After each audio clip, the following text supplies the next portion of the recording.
আর এটাই নিয়েই আমার সব কিছু। তাহলে একটা মানুষ বিপদে পড়লে আমি যদি না এগোই তাহলে আগবে কি? একটা বড়লোক চাকরিওয়ালা লোক তা কখনো পারবে না, আমারই লাগবে। আপনি খেয়াল রাখেন, ঠিক আছে? আচ্ছা, তাই এই সাপ বিক্রি হবে কবে? এটা যে কবে বিক্রি হবে এটা আমি বলতে পারবো না। যদি কারোর লাগে হয়তো আমারে ফোন দেবে, কি আমার ধারে আসলে তারপরে বিক্রি হবে। একটা সাপ কত টাকায় বিক্রি করেন? ওইটা যে একটা সব হয়তো 100 টাকাও বিক্রি হয়, এমন আছে 50 টাকাও বিক্রি হয়। তো এই যে 50 টাকা 100 টাকা এভাবে কি আপনার দিন চলে? এখন কি করবো, আমি তো চুরি করতে পারবো না। চুরি করতে গেলে তো মার খাতে হবে, সম্ভব আমি না খেয়ে মরে যাবো, কিন্তু আমি তো ওগুলো করতে পারবো না। আচ্ছা আচ্ছা আচ্ছা ভাই, মনে করেন জগতে তো আরো অনেক কাজ আছে। কেউ রিক্সা চালায়, কেউ ভ্যান চালায়, কেউ চাকরি করে, কেউ কৃষি কাজ করে। তা এই যে সাপের যে ব্যাপারটা, এটা তো খুবই রিস্কেবল। তারপরে সাপে কামড়, হ্যাঁ মানুষ মারা যায়, কিন্তু এত পেশা থাকতে আপনি এইটা কেন বেছে নিলেন? এখন এইটা যে কেন করলাম, ওই যে বলে না, অর্থ হচ্ছে বড় সমস্যা। অর্থ থাকলে দালান দেওয়া যায়, অর্থ না থাকলে কুড়ে ঘরও হয় না। তাই এই জীবনটাও কিন্তু এরকম। আমার যদি দেখা যাচ্ছে, আমার যদি 50,000 টাকা যদি থাকতো, তাহলে আমি এটা বাদ দিয়ে দেখা গেল ছোটোখাটো একটা ব্যবসা করতে পারতাম, তাই দিয়ে ছেলে মেয়ে বাঁচাতে বা নিজে খাতে পারতাম। কিন্তু আমার তো 50,000 টাকার কোনো 50 পয়সাই বাইর করার কোনো কায়দা নেই। গ্রামে গেলে 100-200 টাকা হয়। বর্তমানে বাজারে এখন 1 কেজি পেঁয়াজের দাম হচ্ছে 100 টাকা। তা আমি কী করে আমি 500 টাকা ইনকাম করবো? বড় ভাই, এদিকে আসেন, একটু কথা বলি। বলতেছি, এই আইসেন কোন জায়গা? কোন জায়গা আইছি তা তো আমি তো গ্রামটা চিনি না ভাই। আচ্ছা, আপনার বাড়ি কোন জায়গা? আমার বাড়ি তো এই লক্ষ্মীর পাশে। আচ্ছা, এই জায়গায় একটু আসেন, কথা বলি আপনার সাথে, কিছু সময় একটু কথা বলি। এই যে আপনার এই যে হাতে কাঁধে এগুলা কি? এই আমার এই ব্যাগে হচ্ছে ভাই দাও, কোদাল, আর এটা হচ্ছে সাপ। আপনি কি সাপুড়ে? জি ভাই, আমি সাপ নিয়ে।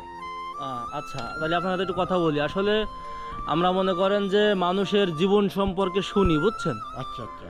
এখন আপনাকে দেখলাম, আমি যখন ওই পাশ থেকে গাড়ি চালায় আসি তখন আপনাকে দেখলাম যে আপনি এই যে সাপ ধরার কথা বলতেছেন আচ্ছা। চেঁচিয়ে। তা কি কি সাপ ধরতে পারেন? আমি সামনে সব যেটা পাবো ওইটাই আমি ধরবো, আমার ধরার কোনো নেই, বিকল্প নাই। বিকল্প নাই? না তো আপনি কি আগে কি কোনো সরকারি চাকরি করতেন না না আপনার? ভাই, আমি সরকারি চাকরি করলে কি আর সাপ ধরতে পারতাম নাকি?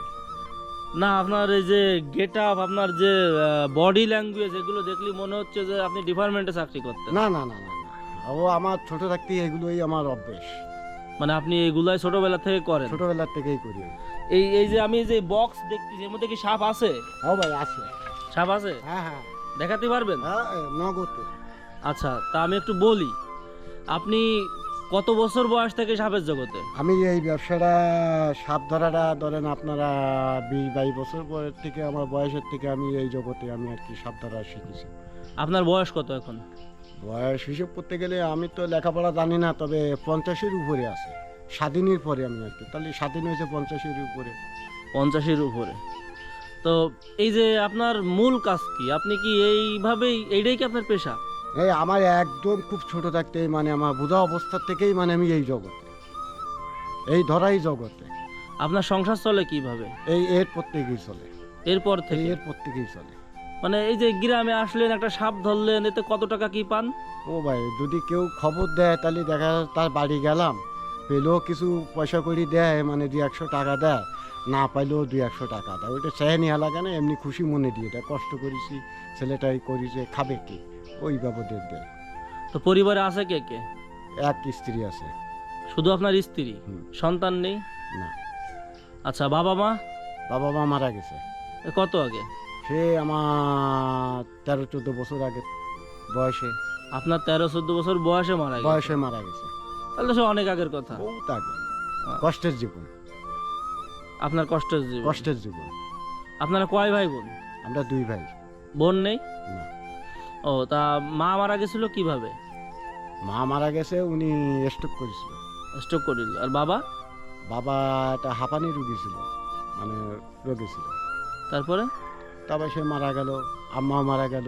তারপরে আমি এখন, আমার বড় ভাইও আমার সাইড হয়ে গেল। আমি আমার মতন আমার জীবনে আমি এটা বেছে নিলাম। আমি আচ্ছা। মানে কোনো কষ্টের কোনো কাজ করতে পারি না। তার মানে বাবা মা মারা গেল, বড় ভাই সাইড হয়ে গেল বলতে কি বুঝাইছেন? ওটাই যার যার তারা বড় হয়ে গেছে তাদের একটা ব্যবস্থা ছিল, আর আমি ছোট মানুষ ছিলাম, আমি তেমন কিছু বুঝতাম না। ওই 12 জায়গা ঘা কাটি আস্তে আস্তে মানে এত দূর আসছি। আচ্ছা ভাই, মনে করেন জগতে তো আরো অনেক কাজ আছে। কেউ রিক্সা চালায়, কেউ ভ্যান চালায়, কেউ চাকরি করে, কেউ কৃষি কাজ করে। তা এই যে সাপের যে ব্যাপারটা, এটা তো খুবই রিস্কেবল। এটা রিক্সের ব্যাপারে, এটা হচ্ছে অভ্যাসের দাস। আপনি চেষ্টা করলে আপনিও পারবেন। চেষ্টা করলে তো পারবো, হ্যাঁ। কিন্তু এই যে সাপে কিন্তু একটা রিস্ক থেকে যায়, মানুষ ভয় পায়, তারপর কামড়ালে সাপে মানুষ কামড় মারা যায়। হ্যাঁ, মানুষ মারা যায়। কিন্তু এত পেশা থাকতে আপনি এইটা কেন বেছে নিলেন? এখন এইটা যে কেন করলাম, ওই যে বলে না, অর্থ হচ্ছে বড় সমস্যা। অর্থ থাকলে দালান দেওয়া যায়, অর্থ না থাকলে কুড়ে ঘরও হয় না। তাই এই জীবনটাও কিন্তু এরকম। আমার যদি দেখা যাচ্ছে, আমার যদি 50,000 টাকা যদি থাকতো, তাহলে আমি এটা বাদ দিয়ে দেখা গেল ছোটোখাটো একটা ব্যবসা করতে পারতাম, তাই দিয়ে ছেলে মেয়ে বাঁচাতে বা নিজে খাতি পারতাম। কিন্তু আমার তো 50,000 টাকার কোনো 50 পয়সাই বাইর করার কোনো কায়দা নেই। গ্রামে গেলে 100-200 টাকা হয়। বর্তমানে বাজারে 1 কেজি পেঁয়াজের দাম হচ্ছে 100 টাকা। তা আমি কী করে আমি 500 টাকা ইনকাম করবো? আচ্ছা আচ্ছা, আপনি অন্য কোনো ব্যবসা জানেন? আমি অন্য কোনো ব্যবসা জানি মানে, আমাদের এই জগতে অনেক ফর্মুলার ব্যবসা আছে, যেমন দাঁতের মাজন, মলম, তারপরে অনেক বিভিন্ন ধরনের কোয়ালিটি কোম্পানির মাল নিয়ে বেছে খাওয়া যাবে। কিন্তু অর্থ তো এই সমস্যা, অর্থটাই হচ্ছে বড় সমস্যা। আচ্ছা, তো সেই ধরনের ব্যবসা করতে গেলে কেমন টাকা লাগে?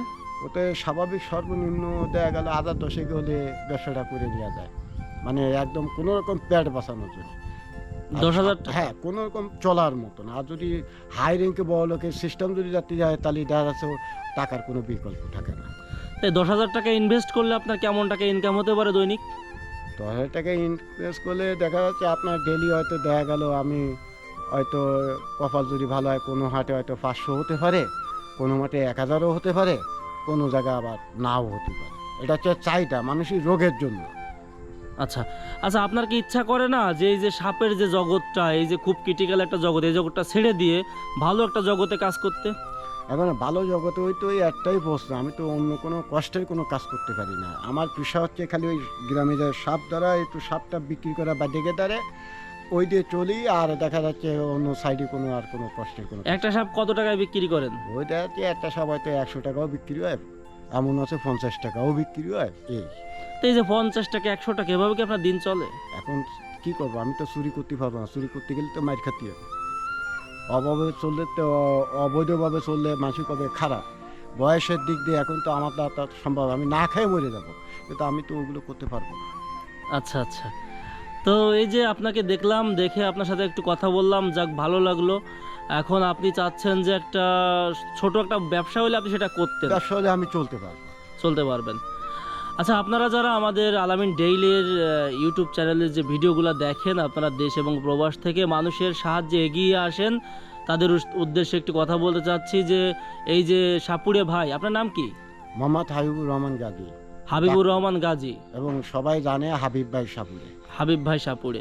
এই যে হাবিব ভাই সাপুড়ে, তার সাহায্যে যদি আপনারা এগিয়ে আসেন, তাকে যদি সামান্য পুঁজি দিয়ে একটা ব্যবসা দাঁড় করে দিতে পারেন, তাহলে হয়তো সে এই যে রিক্সের জীবন ছেড়ে একটা সুস্থ জীবনে পদার্পণ করতে পারে। তো ভাই, আপনার মোবাইল নাম্বারটা বলবেন? মোবাইল নাম্বার তো আমার ডাইরেক্ট মুখস্থ নেই, তবে আমি দিতে পারবো, সমস্যা নেই। আচ্ছা ঠিক আছে, ওটা আমরা নিয়ে স্ক্রিনে দিয়ে দেবো। তো হাবিব ভাই নাম্বারটা আপনারা স্ক্রিনে পেয়ে যাবেন। আর কথা হচ্ছে যে হাবিব ভাই, আপনাকে যদি কেউ ফোন করে, তা আপনি সাবধানে যাবেন। হ্যাঁ, আমার এই ব্যবসাটাই এটা। যদি কখনো মানুষই যদি বিশেষ করে সাপের খোসার নাম যদি আমারে বলে, আমি চেষ্টা করি আমার জান জীবন দিয়ে আমি তাদের উদ্ধার করার জন্য। এটাই আমার পেশা, আর এটাই নিয়েই আমার সব কিছু। তাহলে একটা মানুষ বিপদে পড়লে আমি যদি না এগোই, তাহলে আগোবে কি? একটা বড়লোক চাকরিওয়ালা লোক তা কখনো পারবে না, আমারই লাগবে। আচ্ছা আচ্ছা, আপনার নাম্বার দেওয়া থাকবে, লোকে যোগাযোগ করলে আপনি কন্ট্যাক্ট করবেন। তো আমাদেরকে সাপ দেখাবেন? হ্যাঁ, আপনি দেখতে চাইলে আমি দেখাবো। আচ্ছা, একটু দেখান।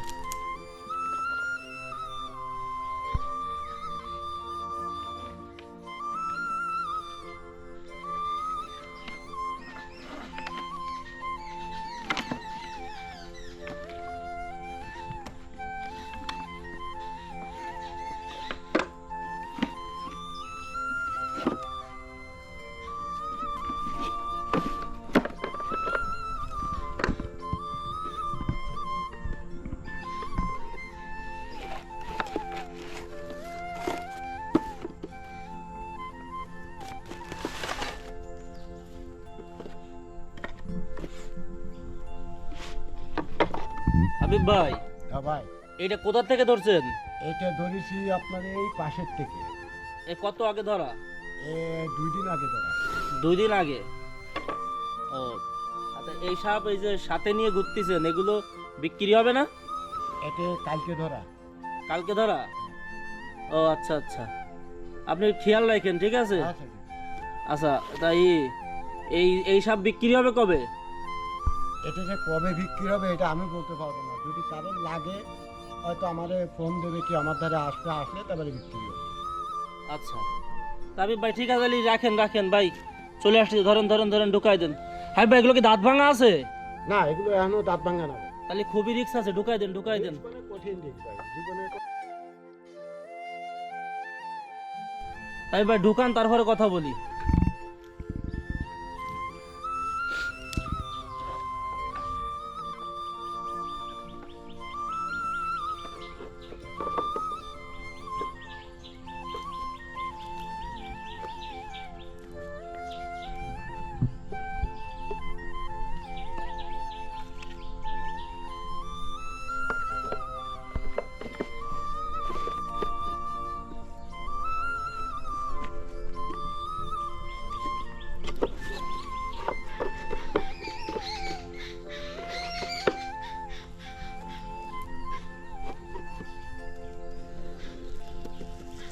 খোসা বাটা। খোসা পাল্টাচ্ছে তাই? হ্যাঁ, খোসা বাটা। আচ্ছা হাই ভাই, একটু আটকায় দেন, আর একটু কথা বলি, অল্প একটু কথা বলবো। মানে নর্মাল হয়ে গেছে আচ্ছা হাই ভাই, এই বাক্সায় কিছু আছে? ভাই। ওইটা খালি বাক্স, যদি ছোট সাপ যদি পাই ঘরের ভিতরে থাকে সেইগুলো। সেইগুলো হলে আটকায় দেন। আচ্ছা, একটু ওঠেন। ভাই জীবনে কোনো গ্যারান্টি নেই, অন টাইম। On time, মানুষের না? গ্যারান্টি আছে কিন্তু আমার গ্যারান্টি নেই। মানে এই যে রিক্সের কাজ করেন এই জন্য? হ্যাঁ, ওই যে সাইকেল চালালি যাও, কাপ পা বাংলি বেঁচে তা আমার তার বাসার লাইনি গা দিলি জায়গা বেরো। আচ্ছা আচ্ছা, তো যাই হোক, আমরা চাইবো যে আপনি এই যে রিক্সের কাজ এগুলো মোটামুটি বাদ দিয়ে এখন যাতে ভালো একটা কিছু করতে পারেন, সেই দিকে আপনার জন্য শুভকামনা থাকবে। আর ওটা আপনার নাম্বার কি বিকাশ আছে? হ্যাঁ, এটা বিকাশ আছে। যদি কেউ যোগাযোগ করতে চায়, যদি কেউ আপনাকে সাহায্য করতে চায়, হলে ওই নাম্বারে যোগাযোগ করলে হবে। হ্যাঁ, এই নাম্বারে যোগাযোগ করলে পাওয়া যাবে। তা এখন যাচ্ছেন কোথায়? এখন দেখি একটু গ্রামে যাই, চাল তো কিনতে হবে। চাল তো Daily কেনা- চাল লাগবে 2 কেজি আর মাপতে। বাংলাদেশে মাংস দেবে না। তাই না? কাজ না করলে কেউ দেবে না? না। আচ্ছা, ওই মুখ দিয়ে কয় অনেক কিছু দালালি করে দেবো, কাজের বেলা ভাই কিছু হয় না। সত্যি কথা যেটা বহুত দেখছি জীবনে।